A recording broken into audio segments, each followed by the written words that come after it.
Hi. My name's J.C. McCauley. I'm Nyesha McCauley, and you're watching AccessTV.org.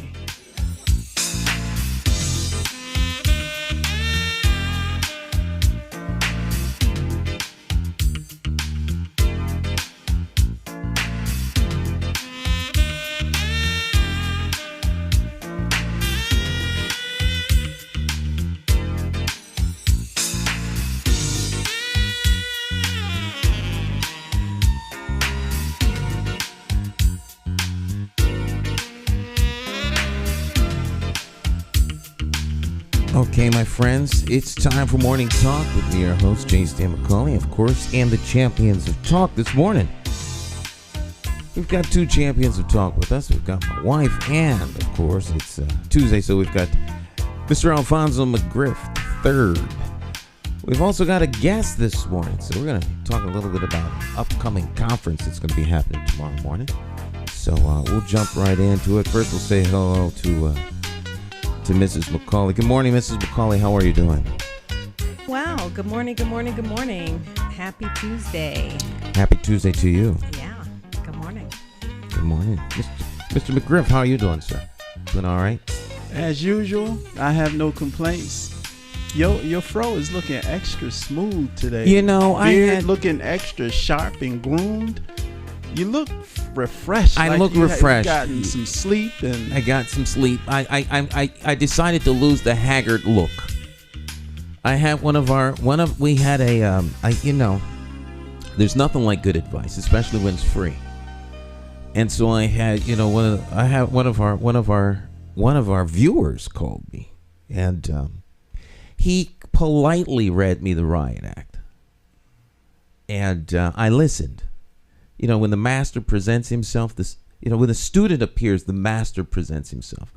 So if someone takes time out of their schedule who's more than aptly qualified to point out some very critical points that would help you, it would do wise to listen.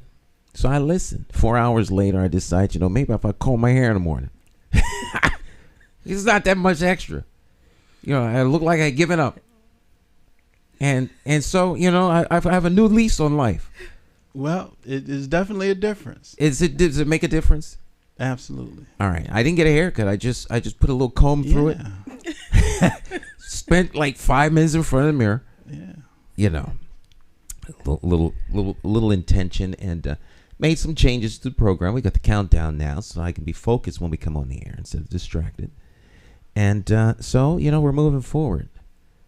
And I think the best thing you can do for any teacher is show that you listened. That's all a teacher wants, is for the student to shine. Mm-hmm. So if I look good, he looks good, and I want to look good so that he looks good. Okie dokie. All right. So you look good, and so does Alphonso. You look good, honey. Well, thank you. That is you look chipper. We are on, broadcasting here to an audience, so yeah. I figured, you don't want to just schlep in here. Well, I was so into it being radio that I forgot the fact that it's something people can see, and people can see. Alphonso looks good. I mean, he's always well groomed, but then he smells good too. I try to be. Right, I can't smell him from here. Well, that's good. I don't want to hear anything about another man smelling me. It's a nice touch for me. So you smell wonderful. Right, now her name is Mrs. McCauley. So are you saying that I don't smell good, honey? Or I could smell better? I would apply the same thing to your, how you just described your grooming. Right. You don't put on cologne and oils and things. Right. Like that. Maybe I'll oil up. Put some cologne on it, things like that. Okay. All right. Let's not keep our guest waiting too long here. We do have a guest this morning. She's going to talk to us a little bit about what's happening in the areas of we we have a tomorrow morning. There's going to be a town hall, and it's going to be dealing with health. So let's welcome her. Hello, good morning. How are you? Good morning. Thank you so much for allowing me to come and to share with you on today. And I enjoyed our conversation about, and I agree with Ms. McCauley, you have to look good when you're coming on. And then also, it's important that we smell good also. Yes. So thank you. Thank you for having me on this morning. It's good to have you here. Tell us a little bit about, first, tell us a little bit about yourself, and then about the event that's happening tomorrow morning. Sure. My name is Robin Anderson, and I am the pastor of the Blackwell and Zion Church in Hartford on Blue Hills Avenue.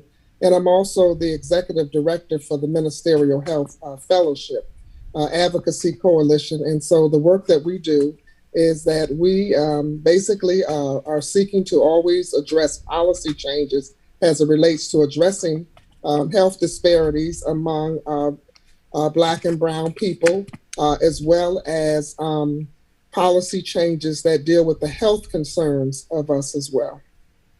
All right. So what's happening tomorrow morning in terms of the town hall? So what's happening tomorrow is that it's our yearly, what we call our virtual legislative town hall meeting. And we have some special guests along with our legislators that have been invited to come and join us.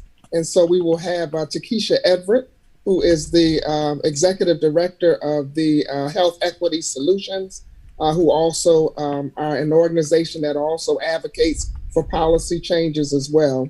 And then we also have Nichelle Mullins, Esquire, who is the president and CEO of the Charter Oak Community Health Center in Hartford. We also have Keith Grant, who is the director of infectious disease prevention at Hartford Healthcare. And then we also have Dr. Wisdom Powell, who is the director for UConn's Health Disparity Institute. And then we also have Dr. Marcella Nunes-Smith, who is who by way of Yale University, but she's currently serving as the chairperson for the Biden's COVID-19 equity team. So we are meeting on tomorrow at 9 o'clock, and we will be discussing various topics. One will be around Husky A and assurance affordability. One of the things that people do not know, of course, it's great that the minimum wage continues to rise. But one of the problems with that is that those persons that make a certain amount of money, especially with the minimum wage going up around $15 an hour, even now, they're finding themselves not being eligible for free insurance. And so they're having to pay through the exchange, which they can't afford the premiums because they're not making that much money. And of course, that is our nursing home persons, our grocery store, restaurant workers who are without insurance. And so one of the things that we're advocating is that they would raise that income level so that they currently would qualify for it as it relates to the minimum wage continuing to increase. And just insurance affordability, period. We have people that are making decisions whether or not to eat or to pay their insurance premiums. And so that is a big problem, and especially during the pandemic, with people not working and then having to pay premiums that really are not really affordable for them. And then also we are advocating for race, ethnic, and language data that every clinic, every hospital should collect that data. If you remember, when we were looking at the beginning of the pandemic, and we knew that there was a disproportionate amount of people of color that were dying from COVID-19. However, they could not even give us the breakdown of race, in terms of who actually was dying and what categories we were dying for a while. And so a part of that is because of the way that we collect data. So we are asking and requesting our legislators to pass a bill that every healthcare facility, every institution would have to collect data by race, ethnic, and language. it also affects the amount of money that comes into our community to address some of the healthcare needs that we also have. As we all know, that some of us have high blood pressure, we have diabetes, we have also heart conditions, stroke, prone for strokes, and those kinds of things. So that is important that we remember, and also that we die, at a disproportionate rate amongst whites because of our inability to have the access that we need for healthcare. So that is another thing that we're also, and then of course we're looking at the vaccine and also the hesitancy of the vaccine, but also really saying that it's not, hesitancy doesn't mean refusal, but really people are just asking for more information. And it's important, it's wonderful to have webinars and seminars and stuff, but some of it will be having to have conversations with people going from door to door and being able to get to them in our community. And so we're going to also be talking about those things and just equity around healthcare. Oh, wow. Thank you, Reverend Anderson, for bringing all of this information to us. This is the first time I actually had heard about all that you're doing, and I'm curious. I know you'll share with us a little bit where we can see it and how we can participate in it. But I'm also curious about how responsive do you see our legislative elected officials being to this type of format in town hall? Have you seen progress with the goals and the advocacy that the Ministerial Health Alliance has been doing? Yes, we have seen some progress. One of the things is that, we were really advocating for community health workers, and that community health workers would be people that are in the community, but also would be paid to help people to navigate the medical system and navigate some of the things that they stand in need of, and really understanding what they have access to. Many people and our people really don't know what they have access to, and really don't know what they have access to as far as their insurance. And even those, some of us that have really what we call great insurance plans, we don't necessarily know exactly what we have access to. But just sometimes the medical system can be overwhelming. And so being able to have people that are in our community that will be able to, work with people around their diet so they can address diabetes. We have women that die at disproportionate rates because of due to giving birth to a child, as well as having babies that have low birth rates. And so being able to kind of have that person that walks with them in the community, goes to their appointments, explains things, kind of works with them around asking the right questions and understanding the questions and getting the answers to their questions that they'd like to get, and just being able to understand them and taking a leading role in their health instead of just listening what everybody says to them, but know that they have a right to question and to be concerned about them and to express their concerns as well to their medical doctors. So one of the things that, we had, and also we wanted to make sure that not only were these people paid, but they were paid not just minimum wage, but they were actually certified and they were considered to be experts in this field. And so we were able to advocate for a bill to pass for the legislative body that persons that become community health workers are trained and they're also certified through the Department of Public Health. The event that's happening tomorrow, will people be able to, now this is a virtual event, correct? Yes, it is. Okay, so yes. will people be able to participate by asking questions, or are they going to be, or is it just something that they can only watch? No, it will be a panel discussion and has people registered for the event. They will also ask to put questions, to put into their registration what questions they would like to have answered. So those questions will also be answered on tomorrow, as well as, during the legislative town hall meeting, they can also put questions in the chat. And so with time permitting, we will answer those questions and the panelists will answer those questions. And whatever questions we don't get to, we will email everyone with those answers. All right. So that happens tomorrow morning at 9 a.m. We will put the link into the comment section on Facebook and also try to put it also on YouTube so that they can, so we can do that. And it'll also be simulcast on Facebook tomorrow morning. Yes, it will be. It would also be broadcast on Facebook. All right. So 9 o'clock. One more time. How can people tune in to watch this? Please come either on Facebook, which will be under the Phillips Health Ministry, also on the Ministerial Health Fellowship page as well. Or you can come on Zoom, and the link will be in the will be in the chat.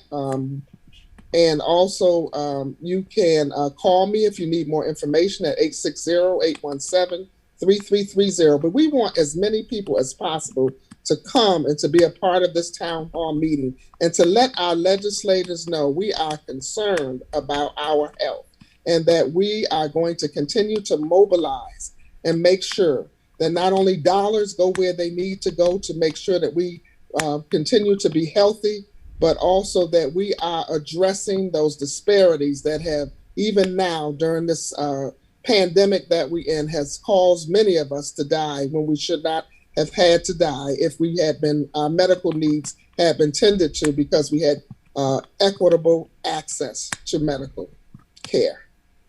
Okay. So please come out and let people know you are concerned not only about your health, but of your sisters, your mother, your brother, your neighbor. We are concerned as a people about our health. All right, Reverend Anderson. Thanks for taking time out of your schedule to come down and share this information. And if you have any other events, please let us know so we can let the community know. All right? And thank you so much. I really appreciate each and every one of you in allowing me this opportunity to come and share on today. May God continue to bless you and bless the work that you're doing as well for the community. Thank you. Thank you. God bless you now. All righty. Bless you. All right, folks, you can tune in to this tomorrow morning at 9 and ask questions. It's really important that you turn up for these things. A lot of times people can't make it to the legislative office, but now you don't have an excuse. Or you can just zoom in and you can let your legislators know what's what your needs are. And it's really important to support those that are the elected officials because when it comes to equity and fighting for your access to the tax dollars, our community is very underrepresented in the state of Connecticut. So 169 towns. If you don't show up, guess who doesn't get a voice? All right. So stick and stay. We will be right back. It is Morning Talk with me, your host, J. Stan McCauley. Short break, 8:30. We'll be right back.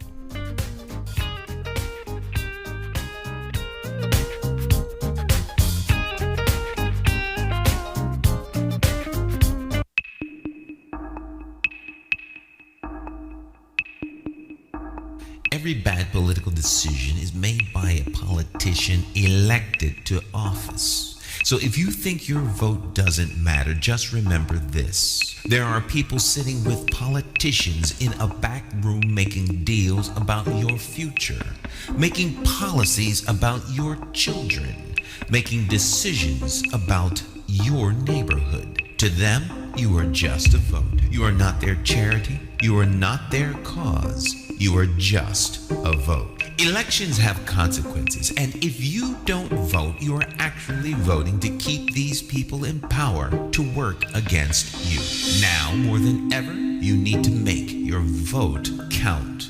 Declare your independence from the plantation of party politics and free your political mind.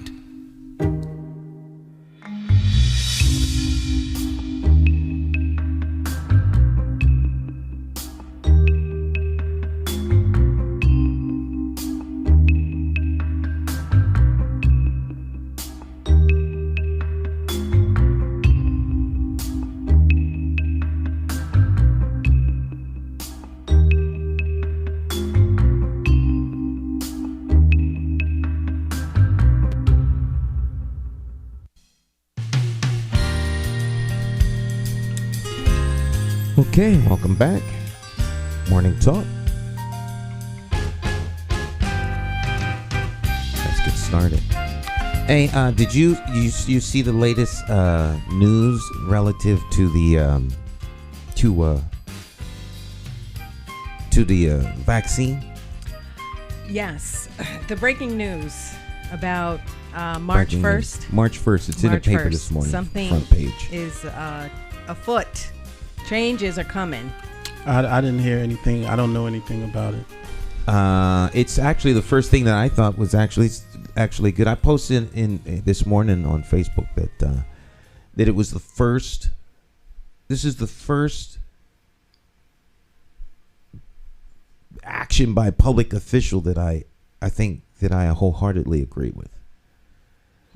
And Lamont, governor, he's throwing everything out. He's not going to listen to the CDC or his own COVID-19 advisory council. Really? Yeah, he's making the vaccine available March 1st, strictly according to age. No, I'm serious. To me, that's how it should have been. The old people that was most affected, and the CDC and they've got all these. Well, if you're half this tall plus this weight divided by 3, then you can qualify, but only a certain cohort. They're making something very, very complicated, very simple, extremely complicated. If the people who are most affected are the elderly, why would they not get it first, period? And so every month, the age goes down. Okay? So starting March 1st, it'll be 55. Then the next month, it goes down another. Down, down, down. By June, everyone should be able to have had access to it in the state. Because everyone can't get it anyway. Prioritize it by those who are most vulnerable. And it's by age. The older you get, the more vulnerable you are. And then, of course, teachers are in that first cohort. Since everyone is affected by kids, and kids are affected by the schools, and kids are so dramatically being impacted because we're going to lose a whole year of kids. And most learning. You lose a year of learning. And it would seem that most of those kids are going to be rural or urban kids who are negatively impacted because of, they don't have access to digital media or the internet, or they're, lower income. Yeah, I mean, he is stepping out and departing from the recommendations by the CDC and the lead of everyone else. But the criticism with that is by doing it by age, you're not prioritizing the people who actually are most impacted. So your frontline workers, like you're kind of throwing all of that advice out the door by doing it by age. So where do the frontline workers work? The front line of grocery store, like the Walmarts, the places they've been so far and haven't gotten. They were prioritized ahead of everybody else because they are in among large groups of people. So see, this is where things started getting all funky to begin with. All these supposed this, that, and the third that they were going back and forth with, and it was turning into either special group or political. Everyone is exploiting a health crisis for their own particular agenda, of which there are a multitude, and they're all legitimate agendas, which is, of course, in theory, why we have a government, so you can come together, sit at the table, and figure all this stuff out. And by the time they get finished with all of that, we are where we are now. If half the folk don't want it, they're forcing you to take it because this is your cohort, doing publicity, this, that, and the third. Just if they'd have started off giving it to the people most vulnerable, by now the distribution would be much better than it was, in my opinion. Well, I think that's what they did, you know, by starting with the older population, prioritizing healthcare workers and senior citizens. That's exactly what they were doing. The change here is just now we're just going to do it by age. We're no longer going to segment, but that's how they started. They did prioritize the healthcare and older older population. Healthcare and older. All right. Yeah. Well, that makes sense. I mean, you don't want your doctors, the medical people, Right. healthcare workers, and the elderly. Now it's just going to start to go by age instead of continuing on that prioritization, like the disabled, the people, the additional frontline workers. It's stopping that and saying we're just going to do it by age now from here on out.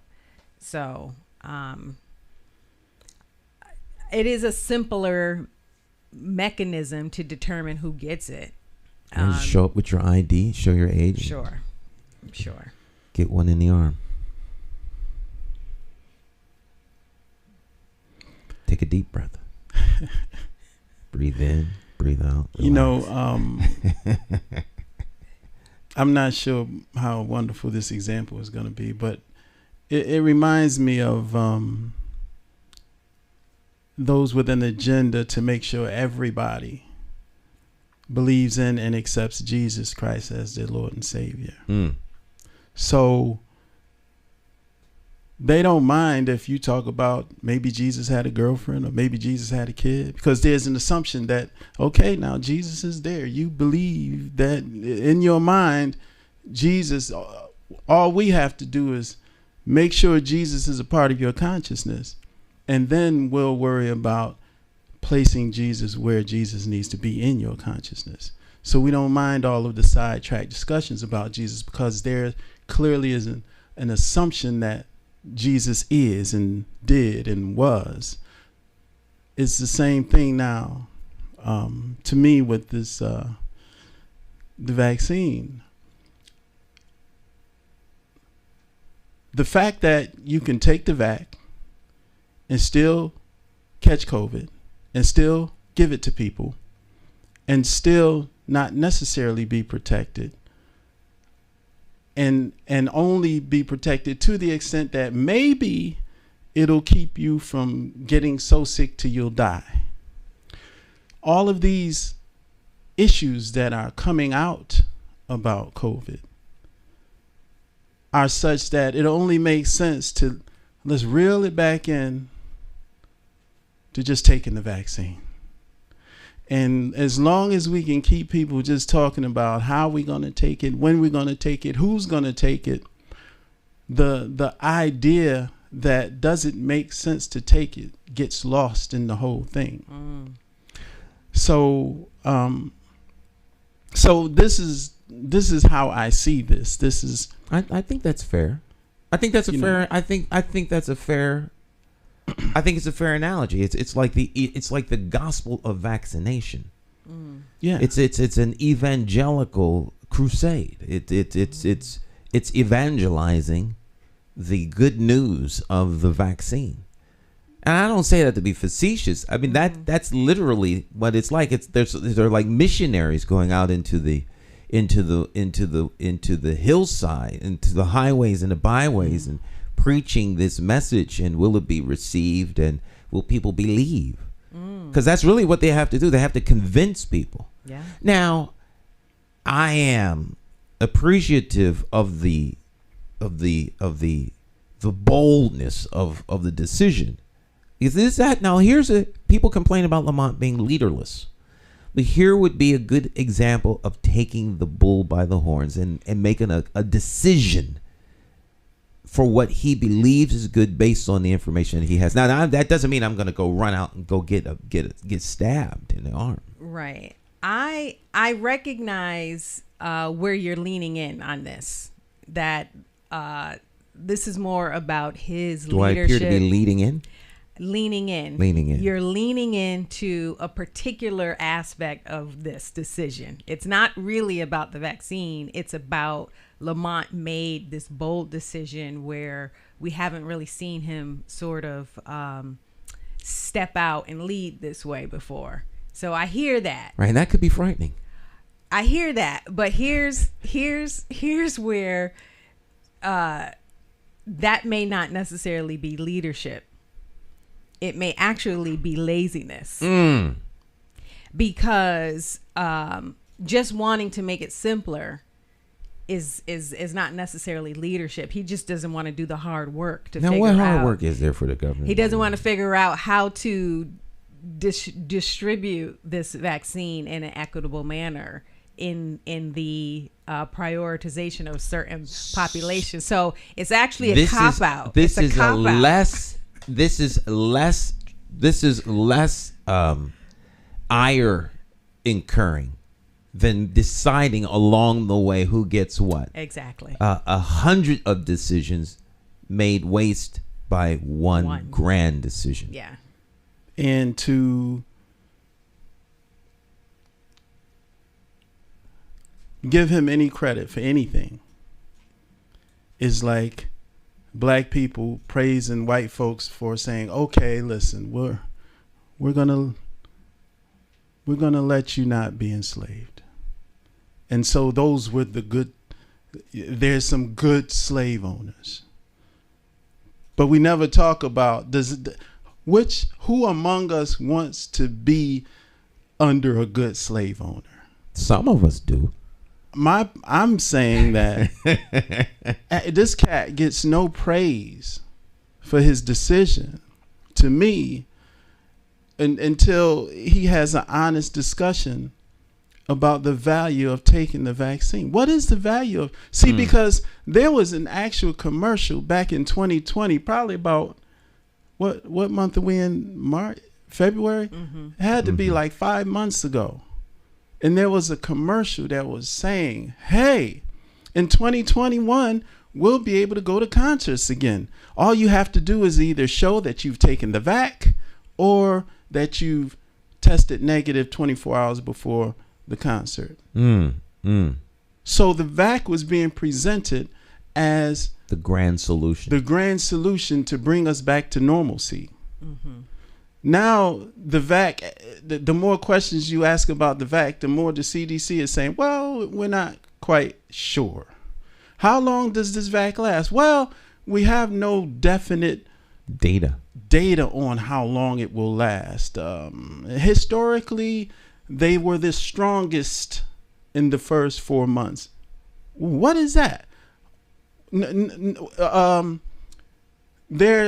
in the United States alone, there are 7 more variants, and we're not sure if the vac we're giving now will cover those variants.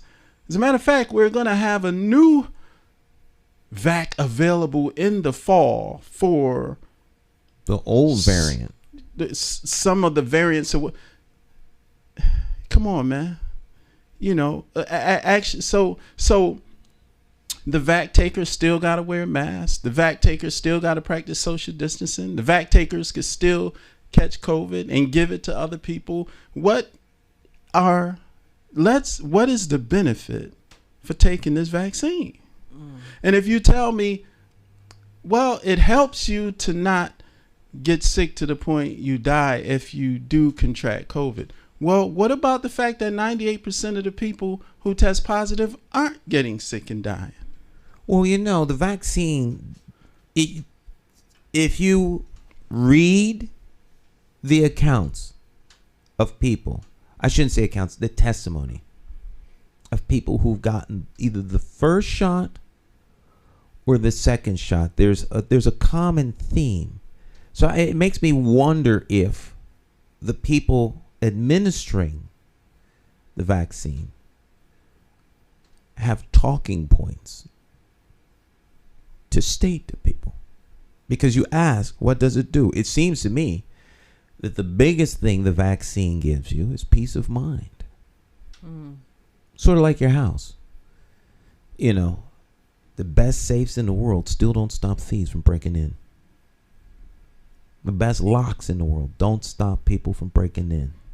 People still get in houses. They locked, got alarms, banks get robbed, and they have safes guns on the hips of security guards.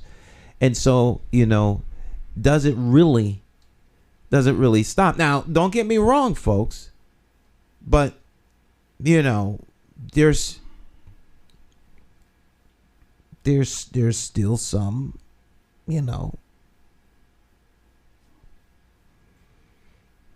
I'm not there yet. That's just me. 36 people developed rare blood disorder after vaccination. Well, it's only 36. They've given it to 50 million, something to that effect. Do you want to be one of the 36? Especially if you took it when you were healthy and you didn't have any issues. Thousands of service members are saying no to COVID vaccine.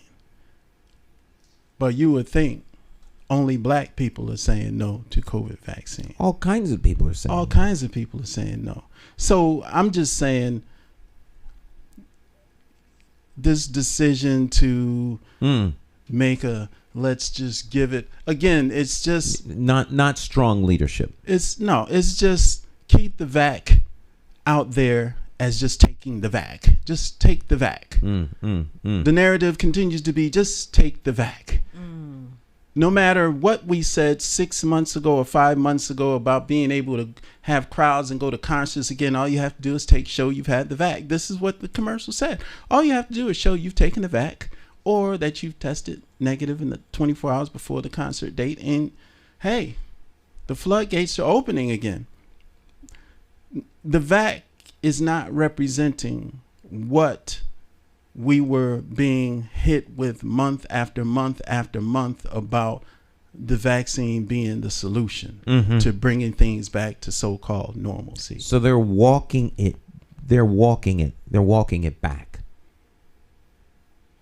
it back, but they're walking it forward too, because forget about all the details. Just take the vac. As long as you believe Jesus exists, that's a great place to start. That's all we need. Just take the vac. Forget about the message. Believe in the man. Or the messenger. No, the vac is the messenger. And the focus is the messenger. Take the vac. Jesus is the messenger. Believe in Jesus. And we'll tell you about the message later. We just need you to believe in this vac and take it. That's it. That's the narrative.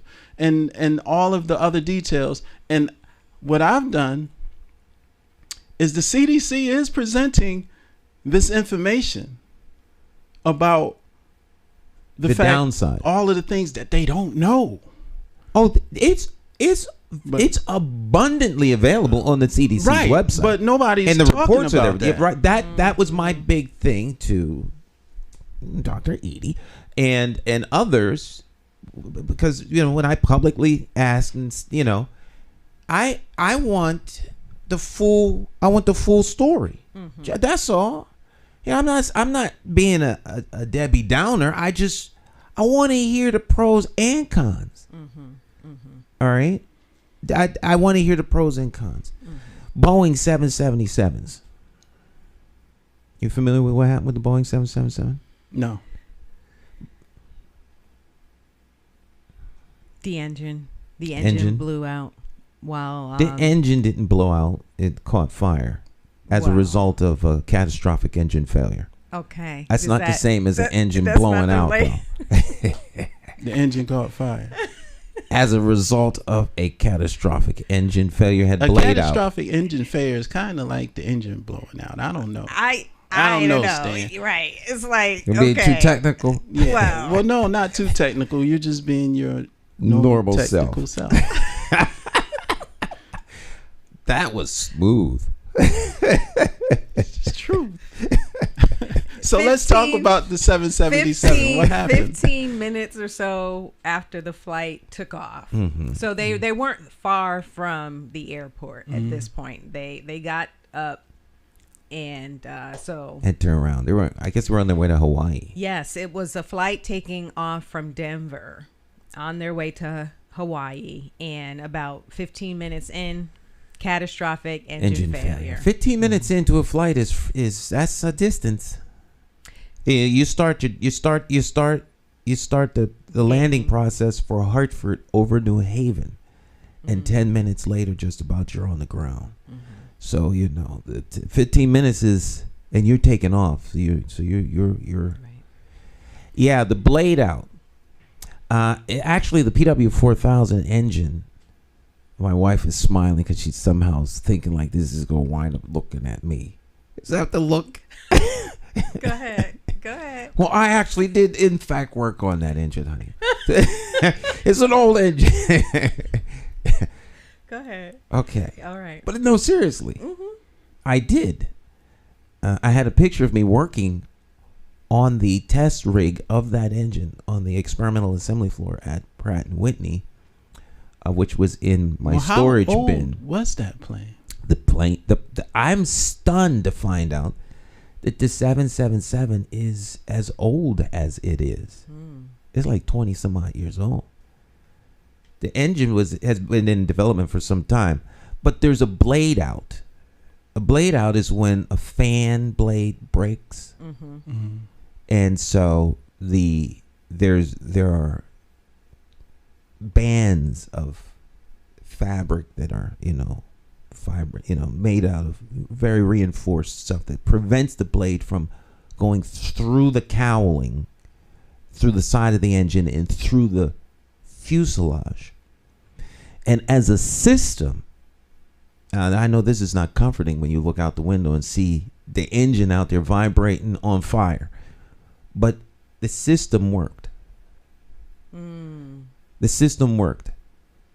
Pieces of the engine did fall through the air and fell onto the ground in a crowded neighborhood. People's Cowlings right outside your front door, big pieces of metal and things like that. However, the plane didn't crash. Right. Right. Now, that's what you don't want the plane crashing. They turned around and landed? Or They what turned did around and landed safely. No one got hurt in the air or on the ground by the grace of Jesus.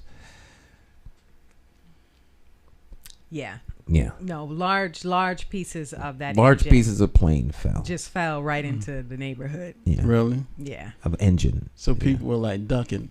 Yes, it was. You don't have time to duck. And all of a sudden, you so you stand there 1 minute, there's something on the ground next to you. What? Right. What? This? And then you look up and you see pieces falling. Yeah. Yeah. But, this is, there's something really, really wrong. Because this is not the first time. And so it's probably an age issue. It's probably an age issue. So they grounded the plane. All of them. All the 777s with the Pratt & Whitney engine. Grounded all of them. Grounded all of them. Yeah. Yeah, with the Pratt engine. Until they do an inspection of the planes. It's not of the engine. There's nothing wrong with the plane. It's the power plant. So they grounded all 777s? All the 777s. With that. See, Wow. what's interesting is because of your background, and if people don't know, you are by trade a aircraft mechanic. And so you are zeroing in on very technical aspects of this whole situation. Whereas what I found more fascinating in this story was how people start praying. They looked out that window. They saw this engine on fire. Well, that brings you back to what Alphonso was talking about earlier. Now, folk have been conditioned and raised on believing certain things. There's nothing like a loud boom, looking out the window. Listen. And seeing the engine on fire. And, some people can't be contained. They didn't talk to you about the folk on there that was probably fainting and stuff. Listen. You would be. Now my wife is likely not. See, you know how she travels? By train. Are you kidding me? So you definitely not doing any planes. We are done. Listen, there's some people like United Airlines, right? It was United. They allowed some people, like whoever wanted to continue on, they could get on a different flight and continue on to Honolulu. some people were too shaken up. They were like, no, just like put me in a hotel. I need a moment. Where's the bar? I'm not doing this anymore. The bar doesn't make the issue go away. I remember when I was in Egypt and we took a flight from Cairo to some other place. It was like maybe a 30-minute flight. And, you know, I'm an engine. I call it engine sleeping. People try to say I have, what do you call it? Something. Narcolepsy? Yeah, narcolepsy. I do not have narcolepsy. But if I'm in a car for too long, which is, 25 to 30 minutes. Driving somewhere. Or riding. I just, it You just fall asleep at a light? We're not going to get into all of that. Highest than ever. Trains, buses, planes, whatever. Once that engine starts going, it's almost like it's only a matter of time, unless I'm in a really good conversation. Mm-hmm. So we were on this flight, and naturally, I sat there, and before this thing took off, I was knocked out. So I woke up kind of like in the movie theater. There's times I'll go to the movie, and I used to go there and go to. And my timing was always perfect. Right when the credits were rolling, I'd wake up. The movie's over. So right when, after the plane landed, I woke up. And when I woke up, people were hugging and crying and screaming and calling on Jesus. And I was like, well, what happened?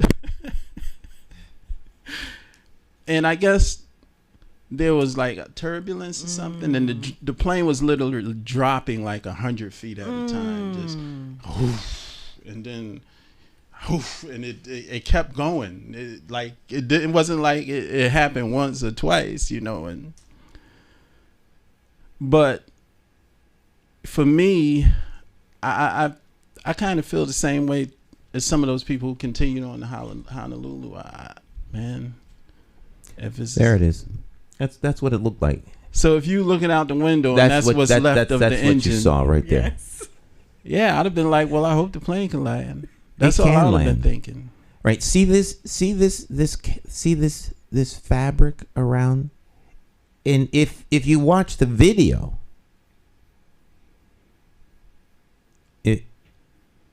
who had the wherewithal to pull their phone out and videotape? Oh, there's some people. See this here? Mm-hmm. Yeah. This. If you watch the video, you'll see this kind of moving, blowing. Mm-hmm. Pieces here. The flame was. Well, now this is a problem because it burned the fabric out. Well, no. If there was a fuel leak, then you'd have had worse than a catastrophic engine failure. You'd have had a catastrophic structural failure of the aircraft, which generally means you lose the craft and it crashes. But this is a problem. They gotta work on this. But the wing, the engine, you can stand inside of this. This is not a small engine. So you can stand inside there. A full-grown black man can stand in here. The problem just stayed isolated to the engine. It stayed isolated to the engine. You don't want to fly to Hawaii like that. But they turned around and went back. It didn't fall off the wing. There's still blades in here. And this should have been extinguished. This is, something happened here bad. Did Pratt & Whitney, you said, Bill? These are Pratt & Whitney PW4000. Okay, I was wondering why you were being so optimistic. I'm looking at a completely toe-up engine, and you're just like, hey, this is... It's not that bad. It looks bad. It looks a lot worse than it is. It really is. That's why eternal optimist. But no, I think it's your background. That's why I wanted to really call that out. You're very intimately familiar with how this works. Whereas, like all the other people involved in this situation is looking at that. I would have been on the planet. Now, folks, calm down. It's not that bad. We're here. And me, I would have been like, where is your faith? Right. What is the... what? Alphonso would have been on there. proclaim- All y'all up on this plan talking about Jesus. Look at you now. Look at you now. Scared to death. Faithless. Yeah, I would have been just like that. Listen. And rightly so, because if people gonna walk by faith, have some faith. No, there's lots of examples where, believers still die. You don't want to die. We about to jump down the rabbit hole. You do not want to die like in a horrible, painful way. Like, I don't want my last moments to be like going down from an airplane. Like, that doesn't mean I'm faithless. I am praying for, gears. This not to be a horrible experience. Like, please, I just like, I'm not afraid of death. I don't want this to be horrible. And that's the thing. It's like, this is about to be like. See, my people had so much faith. They prayed for 400 years. Sometimes you need action. And there was some horrible things some unimaginable things that were going on. Day after day, hour after hour, and they continue praying and hoping and praying and hoping. And people have a moment of difficulty, and all of the faith is out of the window, and panic ensues. But people are human, so I understand. I understand. I've even been told, yeah, you say that, but I bet you find yourself in that situation, you're going to be calling Jesus too. And I'm like, well, at least I'll be calling him. Y'all just forget about him. Right. Alfonso's getting on the phone. Let me see if this number works. Right. Y'all have direct contact and running from Jesus. Y'all got all of this armor and all of this wonderful stuff. And you got God, you got Jesus, you got Moses and all kind of people to call on, and right in that moment, out the window. See, panic. that's a misunderstanding of like the Christians in the Bible, or the disciples or believers in the Bible. Many of them did die in horrible ways. They were persecuted. They were stoned. Heroes they of were faith, Hebrews chapter 11. Fed to lions. Like But their faith maintained. Right. Faith is the substance of things hoped for, the evidence of things not seen. And It's what's the his name? Job? Job had faith. Job had faith. I don't see any Job faith around here. Job was, around here. Yeah. Yeah, I mean, like I said. Yeah. Faith, if you, in theory, well, not in theory, is what the word says. Faith is the substance of things hoped for, the evidence of things not seen. I'm hoping not to die. No. In this aircraft. So then the expectation is not deliverance, but doom. And that, my friend, is fear. You expect to die. And maybe if Jesus will, if you're real, Lord. See, folk, now folk realness come out. Now, Lord, I didn't went to church. I bought chicken dinner. See, why you gotta bring up chicken, man? See, this is why you lose people. you start mentioning stuff like chicken, and now people don't want to hear it. All right, well, spaghetti dinners. A lot of church folk do spaghetti dinner. Yeah. In other traditions. Pancake breakfast. A pancake breakfast is a big one. Yeah. Right? Yeah. Taking up the snake. Because in some places, your faith is tested by picking up the snake. They don't play. Bluegrass gospel. Right. Sacred bluegrass. They don't play. If you are a person of faith in this church, you will take up the snake.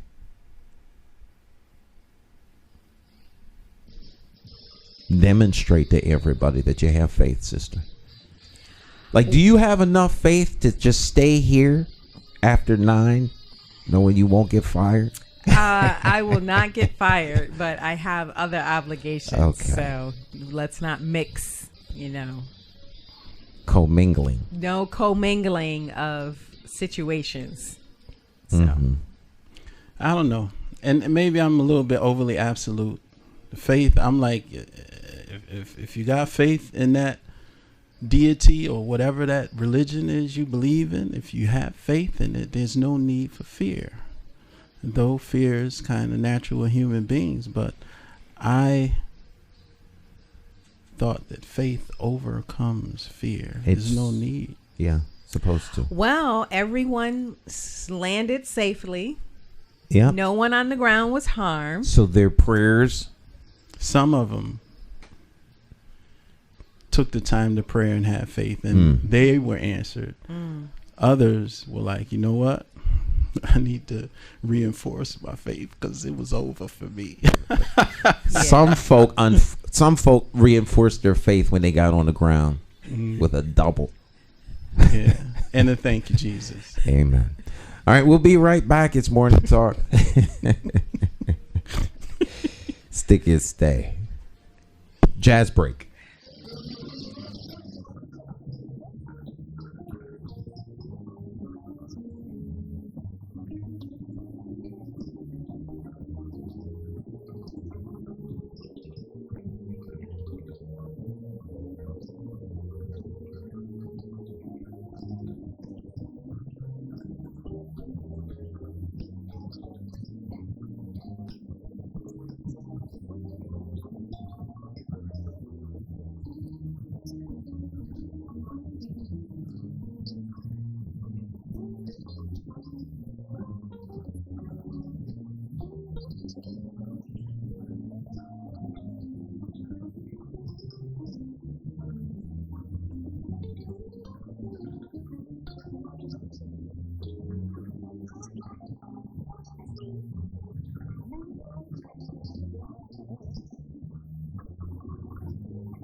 Independent thinkers are Puerto Rican, Mexican, Peruvian, Indian, Bosnian, Italian, Irish, Jamaican, African American, European, straight, gay, Nigerian, transgender, Christian, Jewish, Muslim, short, tall, skinny, rich, poor, happy, sad. Some of us hold a PhD and others a GED. And though we may be Democrats, Republicans, or members of the Working Families Party, we all have escaped the plantation of party politics and become independent thinkers because we as individuals are more than a party. You see, independent thinkers come from all walks of life. And the one thing we all have in common is that we love, live, laugh, and learn in the city of Hartford. We are the constituents, and the government of Hartford belongs to us. My name is J. Stan McCauley. I'm an independent thinker, and I approve this message because it's time to stop towing the party line and vote for a candidate you can trust. You too can escape the plantation of party politics if you have the courage to free your political mind.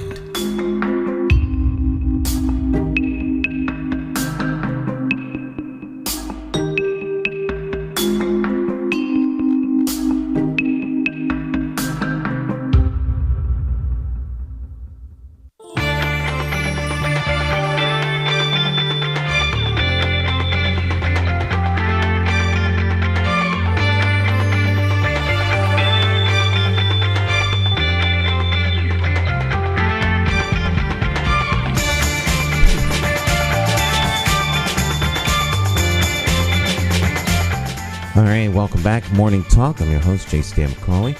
Still here, talk champion, Alphonso McGriff. The third. Sir, how are your projects? How are your projects coming along? Projects coming along good. As a matter of fact, today after I leave this show and go to the post office, I have to go home and write out a really a hard schedule, because there are things and deadlines coming up, and like my book proposal, and I also have to continue to develop the new channel I started. Remember, I was talking about the relationship channel, and I have to. That was the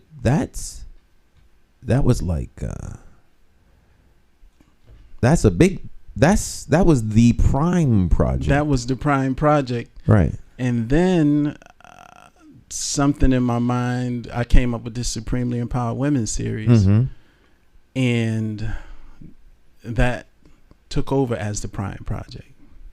Now that I have a rhythm with it.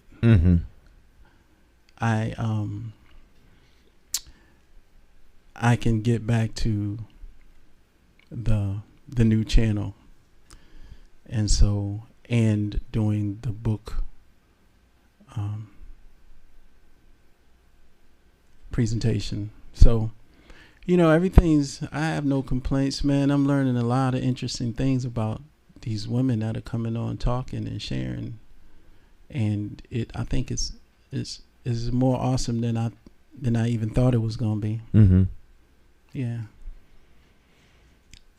Fascinating conversation, fascinating discoveries about their perspectives, their lives. What is it that's most fascinating about their lives? Like, I just had a sister who was on Summer Sage. She grew up in the greater Hartford area, went to school in Windsor.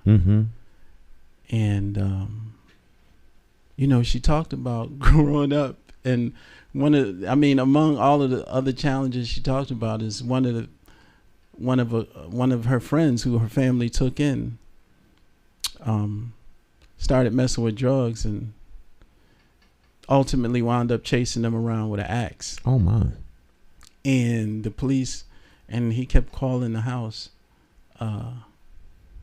threatening them and saying he's on his way, and the police had to kind of wait in the bushes eventually for him to come, and he actually came with his axe, literally trying to get them like a movie or something. And they finally got a handle on the guy. The same sister, when she was younger, was in a car accident where a small hole was punctured in her lungs. You know, her mom passed on her prom night. Oh, wow. You know, her father got arrested on a 3-time whatever and had to do 15 years in prison. She's had a lot. And the way I met her through her morning muses, where she would every morning, or every other morning, she would present these positive thoughts. She'd have music, she'd be dancing, she'd be singing. And it's, you know, just 30 seconds, 45 seconds of a positive way to start your day. And she was doing that, and that's how I saw her. And then through it all, she still managed to go to college, get a bachelor's degree, get a master's degree. You know, she has kids. She's an artist. She's an author. She's written, I think she said 6 or 7 books, 4 or 5 children's books. Incredible woman, man. And a lot of the conversations are not as intense as that one, but they are just as informative. So, moving forward, you know, people determine and set a course for where they're going to go. You know, sometimes circumstances shut people down. Let me rephrase that. We have no control over the circumstances, but we have control over how we respond to them and react to them. And I guess some people, I don't know whether it's that they don't have the energy to move beyond the circumstance, or whether they choose not to move beyond the circumstance.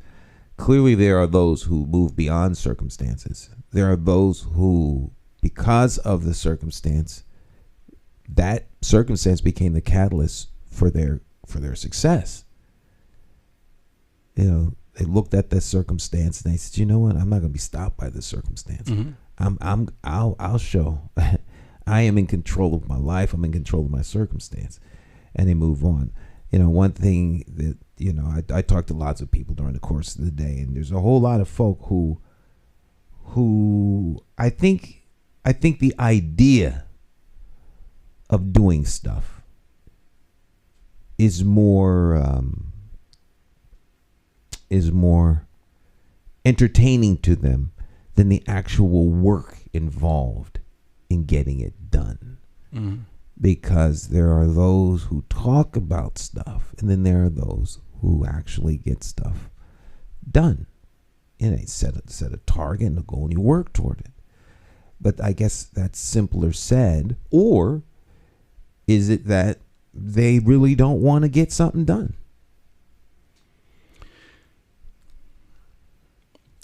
I like to, it's easy to kind of say somebody doesn't want to do something. But to me, behind the doesn't want to is the I call it quality of decision. So I say the same thing you just said a few minutes ago, just a different way. And I said you can't live without challenges. Life is set up in a way that we are going to always be presented with challenges. And the quality of our life is always determined by the quality of the decisions we make during those challenging times. So we have to go back and ask, what kind of decisions are we making? And what is the driving force behind the decisions we make during those challenging times?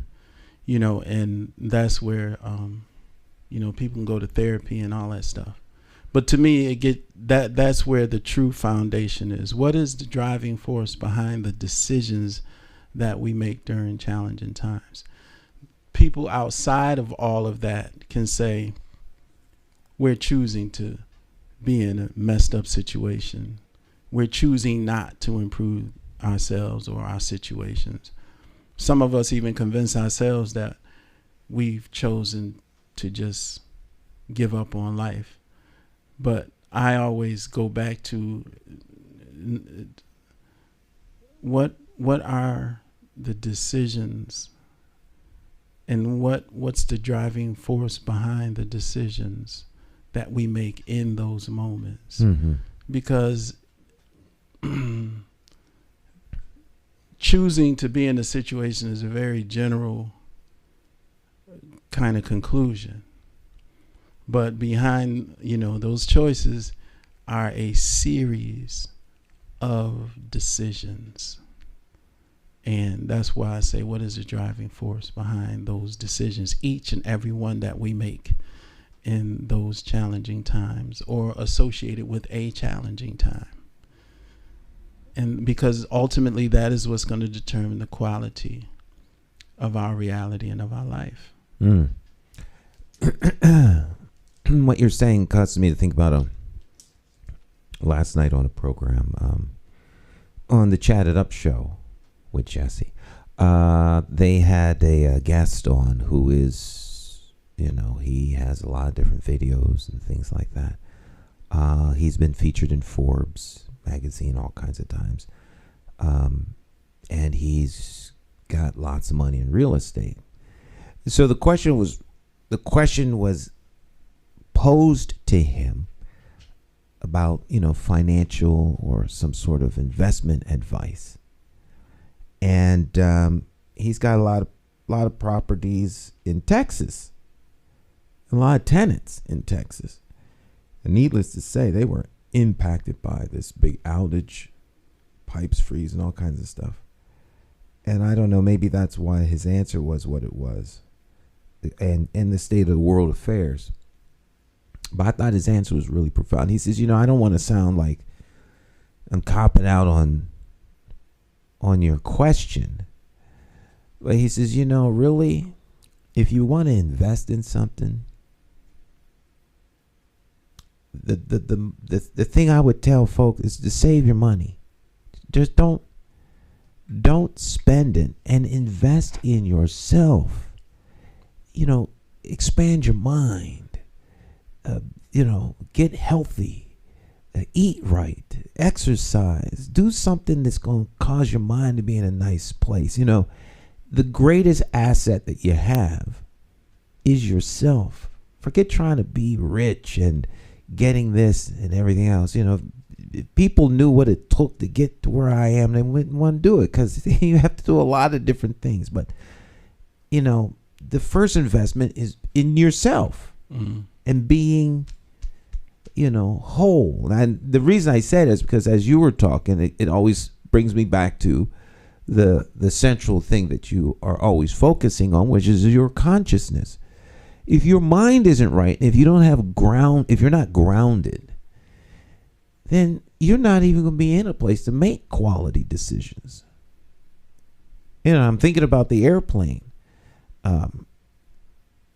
You're sitting on a plane looking out the window, and there's this engine. So you're going to melt down, fall apart, go into full panic, All that depends upon where your mind is at. Now, clearly, the flight crew never lost control, but that's what they're trained to do. The cabin crew, the attendants, the air stewards and stewardesses, they kept calm, because they've been conditioned and trained for this kind of an emergency. So how are we as individuals trained for the adversities that could beset you at any given moment? So I think we really need to spend a lot of time getting our head together. Yeah. And then we also have to know that we don't know much of anything. And what I mean by that is, I remember when I got hit by a car, it was at a point where I was working out and I was eating well and I was writing a lot of profound stuff and just feeling I just had a really good energy. And when I got hit by the car, I was like, I mean, come on, man. I was keeping my energy right. I wasn't bothering anybody. I wasn't hurting anybody. Why would the universe set up a situation where I got to get hit by a car, And I was, thinking all of the things went through my mind about not being able to work, because one leg was really messed up and my other knee and my other leg was messed up. And I was saying, I stand all day and, so all of these things flying through my mind. So when I asked this question about why, would this happen to me? And I'm sure there are many of us who've asked that question, but that was my me moment, and I got an answer a couple of days later. And the answer said, all these little things you think you understand about energy and, about keeping your energy right and taking care of your mind and yourself and whatever you think you understand about energy and health and wealth and all of that kind of stuff, it's really nothing compared to all there is to know. You just know a little piece of it all. So just calm down and gather yourself and know that this is just a part of that process, the process of life and living. And I always look back on, and it wasn't long after that happened and that conversation I had, the question I asked and then the conversation I had with myself, it wasn't long after I came up with this thought that says, what we think we know is but. This was 100% following that conversation that I had, the question and the conversation. What we think we know is but a speck of dust from one grain of sand in a puzzle piece made up of an infinite number of grains of sand, in a puzzle made up of an infinite number of puzzle pieces, in a universe made up of an infinite number of puzzles in a potentially infinite number of universes. And so when we look back at what we think we know, it's really nothing. So in spite of what I thought I knew, I was informed and helped to understand I know little to nothing. But I was also enlightened to the point that because I know little to nothing, it means that everything that I think of is possible. It's just a matter of me growing in understanding enough to make manifest that thought into reality. So there's nothing that I think of that no one can tell me it can't happen. Because there's so much that we don't know. We have no idea what is and is not possible. And so all of those things came out of that question and the answer and the conversation. So, and that's one of the other things that, got incorporated into me taking responsibility for myself and my feelings and how I interact with people. Because after that realization, I noticed that, especially when I listen to people like Neil deGrasse Tyson and the geologists and the Egyptologists and all of these people, there's a lot of people who think they know stuff. They really think they know a lot. And the most real thing I realize is no matter what Neil deGrasse Tyson can say about the universe, or the scientists or the geologists can say about these ancient creations that nobody understands? If,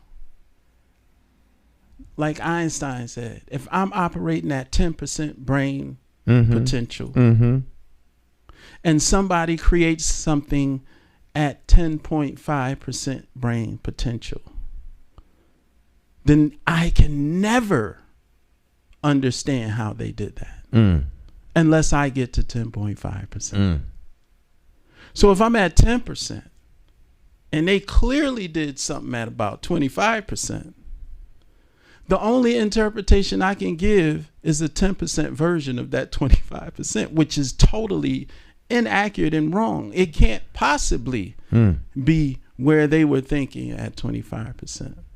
So what I'm noticing is this: a lot of people, like the Europeans did all throughout Africa, it's like finding a calculus book and you only know how to add and subtract.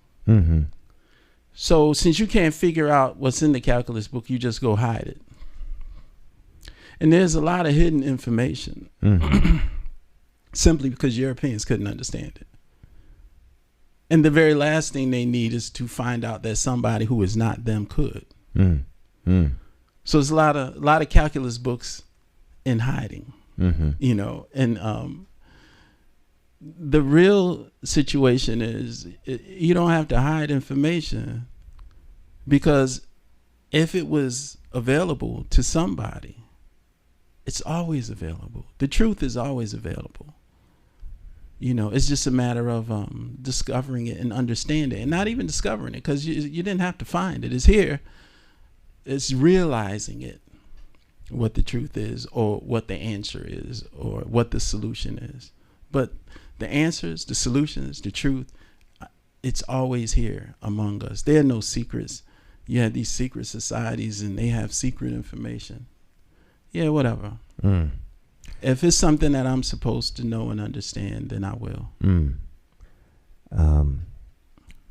They say, it sounds like a lot like opportunity. They say opportunity is so abundant and so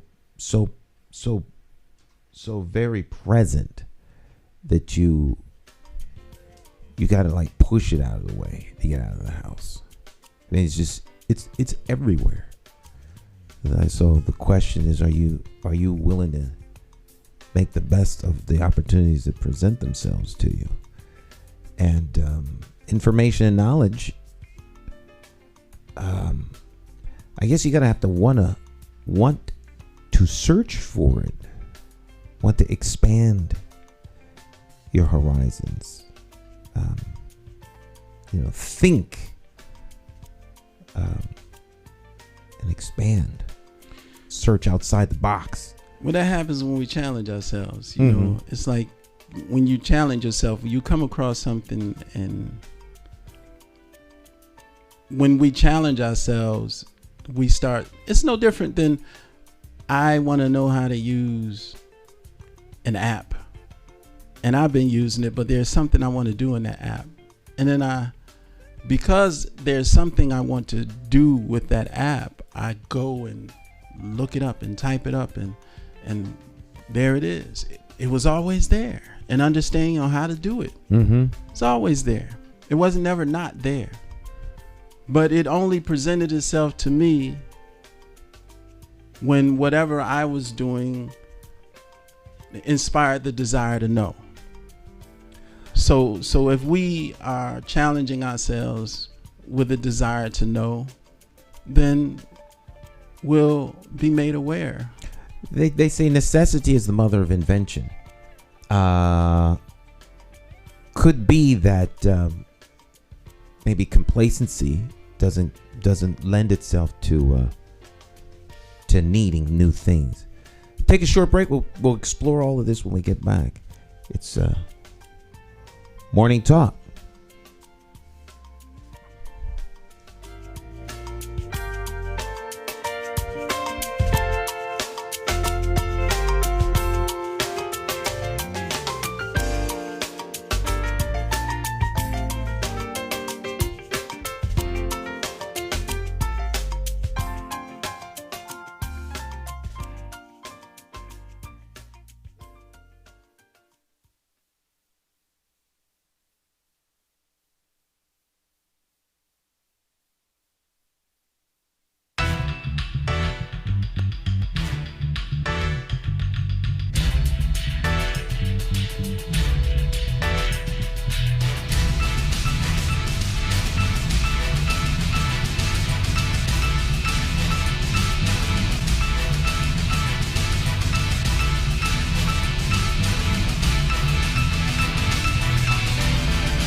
All right, Morning Talk, welcome back. Hope you're having a great day.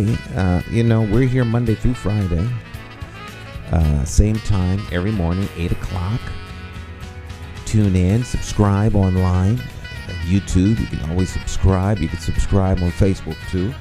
That way, whenever we come on the air, you'll know when we're on, and you can join us for a conversation. You can also leave comments in the comment section on Facebook. You can leave comments in the comment section on YouTube. You can leave comments on the comment section on Periscope and Twitter, but I don't monitor them, so if you leave a comment there, I will never see it. All right. That's not true. That's not true.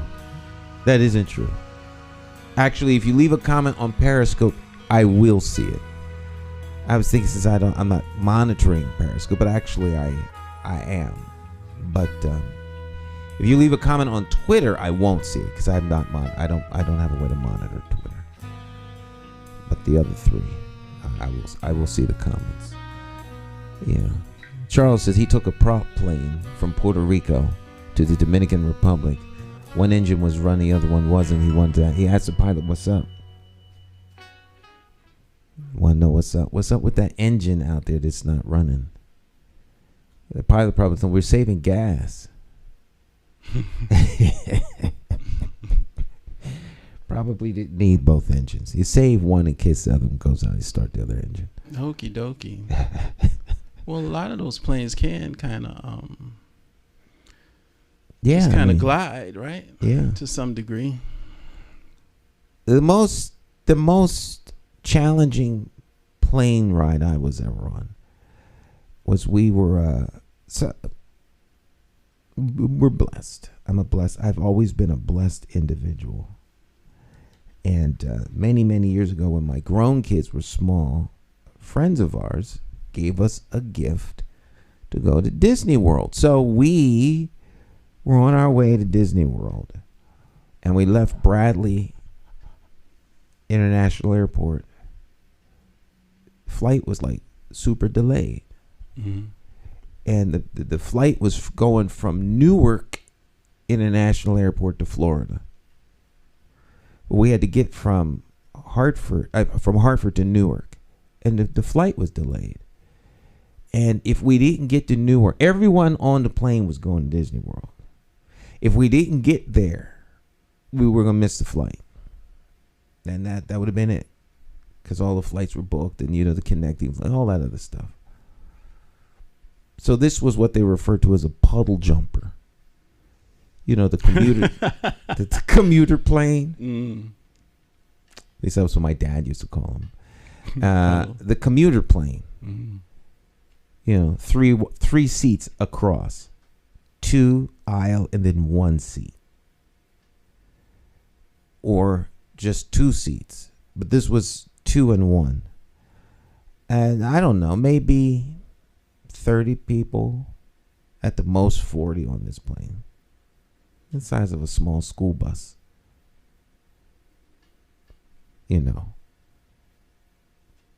I'm holding back on making a snide comment about the size of school buses.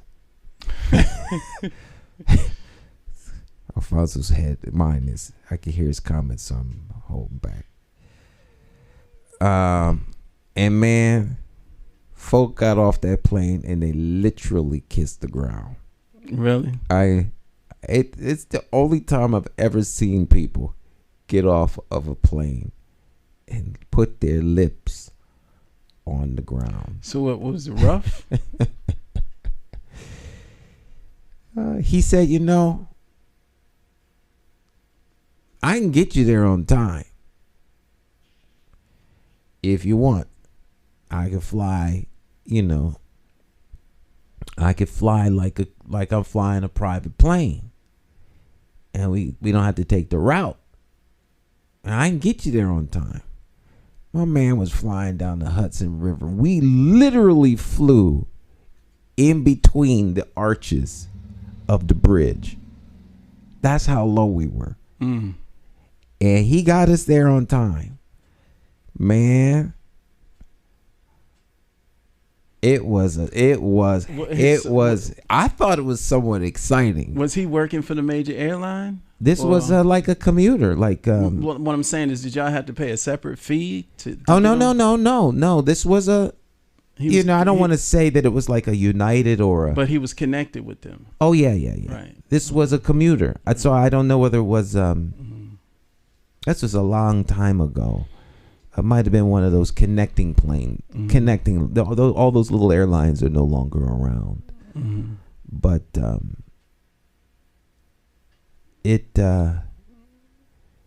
man. So it's kind of like a amusement park ride. It was like an amusement park ride. Steep banks, a sense of high speed because you were low to the ground. So you get the sensation that you were flying fast was there, and we were moving, and but it was was bumpy too. It was choppy, and airplanes bouncing. Kids was crying. The people because people had kids and stuff. They were crying. Folks was hyperventilating. When they opened the door, the plane is too small to go to the,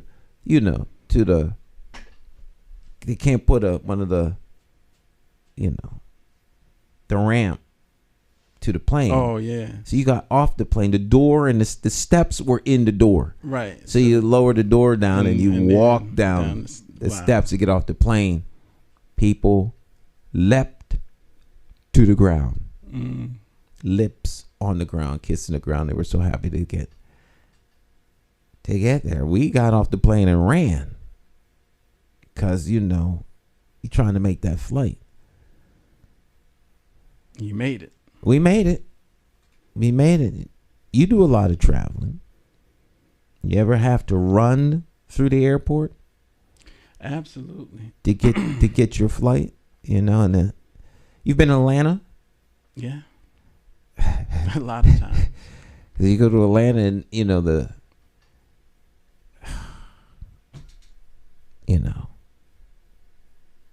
Atlanta's it's a nice airport. But if you get off the plane at the end of any one of those concourses and your next flight is on another concourse. Right. And you got like 15 or 20 minutes. You all but doomed. You on the move, because first you got to go down that long flight of stairs down to the little train that take you to the concourse. Right. Then you get to the concourse and go back up, and now you just hoping that your your number is not way down the other end from where you at, and it usually is. Yeah. I mean, you could see your flight. Like if you look across to the next, like would be a building, the next concourse, like you can see your flight, but you gotta go all the way down, across, and then back down. Can I just go outside and cut across? Right. Yeah. Then back in the day, when I first started flying, back in the day, you were good as long as you got there before they closed the door. They don't play that stuff nowadays. No. And then also, it wasn't as crazy at the TSA line. Oh, goodness. Man, I'm so disappointed, though. Because I got my doggone World Travel TSA pass. Oh, okay. You got a special pass. TSA. Yeah, it's international too. Okay. You can get the one for just the TSA for a fee, and then you can get the one international for like $100. And I had really planned on doing some traveling, man. Oh, the COVID. So yeah, it just jacked everything up. And I because for me, it's the only aggravating thing at the airport is those lines, man. Cause I like traveling. Yeah, you've always traveled. I never had a problem with hotels, all that kind of stuff. But so I applied for that world. I forgot what it's called. But anyway, when you even come from out of the country and you go into, into the line, it helps expedite you through the whole process. And so anytime I buy an airplane ticket and I put my number in and it goes on my passes that I have this number and this card, it's expedites right through TSA, right through customs when you're coming in, going out of the country. And it's worth it. And then, I got the license with the star. I got the passport. I got the passport ID. I just tried to get everything because I saw them setting up to have to have special identification to get on even the buses, trains. All that got scrapped when they decided to use the VAC and COVID for that. Right. That's when they started putting the stars on the license, because in the United States, it was transitioning to even traveling within the United States. If you didn't have a star on your license, you jammed up. You're not traveling. Right. So that's what they were building up on, and they were building up on that for even Greyhound and train, all modes of public transportation. And this is my perspective. This is not necessarily the truth. But I was believing they were kind of focusing on jamming up so-called immigrants because they were able to get licenses, I think, through Obama. But you can't get the license with the star on it. Right. As a matter of fact, if you apply, even a lot of immigrants are afraid to apply for a license now because you apply for a license, you're given information literally where you are, where you live, the whole nine. And then if you try to apply for the star, you have to give even more information. You have to bring stuff. Yeah, so they not. I mean, they want like you pretty much gas bill kind of stuff. Yeah, and you can't get the star if you're not a citizen. So I feel like that star was being set up and positioned to jam immigrants up from doing public transportation, and also to control and be able to monitor everybody on all forms of public transportation. And then they said, hey, we got something even better. The COVID. We can use the COVID for that. But of course, it's just not working out from the standpoint of how they initially presented the COVID vaccine. You can't bring back crowds with the COVID vaccine right now. The only way that I think most people will feel safe is when they tell you don't need the mask anymore. And the only person on this planet who could say that is Fauci. The Fauci. He's got Fauci credentials. Fauci is the only person that can tell people you don't have to wear a mask. Right. But Fauci's saying wear 2 or 3 now. It's interesting how before the vaccine, you only needed 1 mask. Now, since the vaccine, it's like 2 or 3. Right. That's very interesting. It's this constant flow of changes. The can't go back and forth in protocol. This is what jams thinking people up. This is what's called an experiment, which unjams thinking people. Once you understand it's an experiment, then you're no longer jammed up. See, that works. That absolutely, because you now know that you can't make they're sense finding out information as they go. So they use a little cohort here. How's the reaction to this?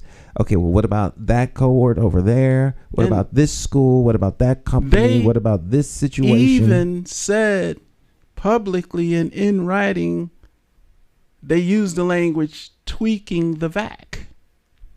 Anytime somebody's tweaking something that they're injecting into other humans, that means it is an experiment. Right. Well, it is. This is a big emergency use, and it's under. These are trials. These are live trials. There's Right. no other. There's no other way to process it. I like using the word experiment because that means if I partake, then that means I'm being experimented on. And for those who partake, they're being experimented on. And it's necessary to understand that if you are being experimented on, then the people, even those who are using you in the experiment, have no idea what the projected results will be down the road. I'm wondering if you have to sign anything When you take it? When you take it. Shoot, I don't know, man. I'm sure you gotta sign something. There must be something that you have to sign, and I wonder what that says. I'm sure it doesn't say this is an experiment. I don't know. There must be something in there. There must be some waiver. That's a good. I'm interested. I'm interested to know that Some form of waiver. permission, information that lets you know. I know how you that can find you. out. You go take the vac and let me know. Wow. I should ask some of my friends that have gone and had the vaccine, Yeah. gotten the shot. I have a couple of friends of mine that have. Yeah, I know a few that, people. I've been writing them have down, taken it, keeping an and, eye on all yeah, of them. Yeah. Yeah. And yeah. Yeah, I'm keeping an eye out. Right. These are personal decisions that people must make. Mm-hmm. You know, they have to make these decisions. I'll call you right back. There we go. I have to update my quick responses. And what does that mean? You know, on my phone, I can give people a quick response, Oh yeah. and that way they'll know that you. But since I got this new phone, and it was cheap, What it's a what is- Motorola. Oh, Motorola's trying to get back in the. Yeah, Motorola. I think it's a Motorola Fast G or something. I don't know, but it was a very inexpensive phone. But it does a lot more than my old smartphone, which just doesn't have the room to load stuff. It just ran out of energy or room space. Mm-hmm. This doesn't. I'll call you back. Busy. What's up? But there's no real appropriate one. And you can type one, but you know, when you're in the middle of doing something like a broadcast, I should have one on there. So you that can says- create some. Yeah. You could create a quick response in real time. Mm-hmm. No, can you create one and save it Mm-hmm. and then use it? Then you have them, yeah. Mhm. I just have to set aside the time to actually do it.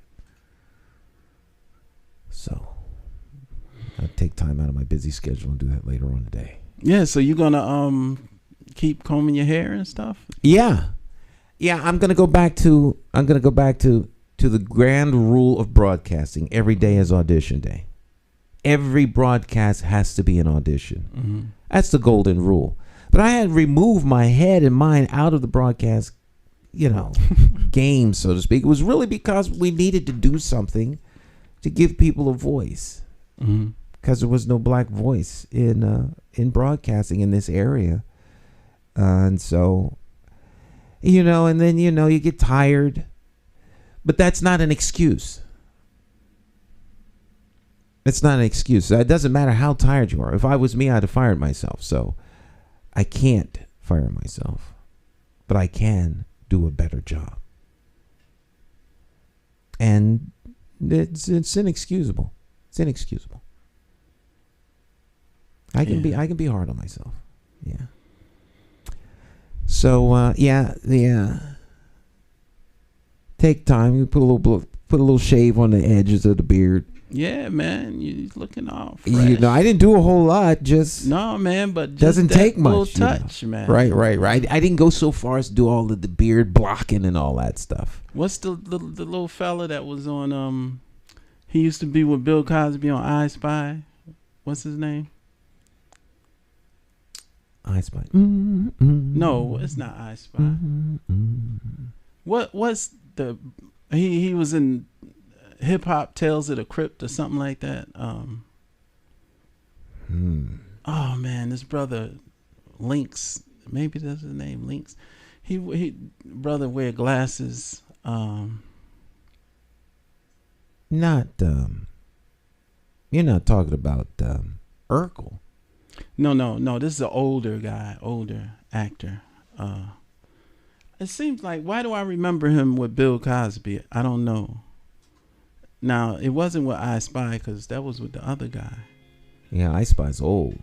Yeah. I Spy was black and white, I think. But he's from back in the day. But anyway, in Purple Rain, he played Prince's father. Believe it or not, I've never seen Purple Rain. What in the bumblebee kind of movie watcher are you? I was never a Prince fan. My wife, Purple Rain is almost like Purple scripture. Rain, you don't have to be a Prince fan. That's just a movie you watch. I was a big Michael Jackson fan, and I didn't like Prince. And I didn't like his music. He never saw Purple Rain. Never saw Purple Rain. I didn't think his Purple Highness was all that in a bag of chips. I didn't want to see him.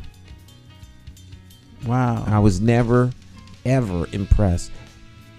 That is not to say that Prince isn't one of the most gifted, prolific people in the music industry, bar none.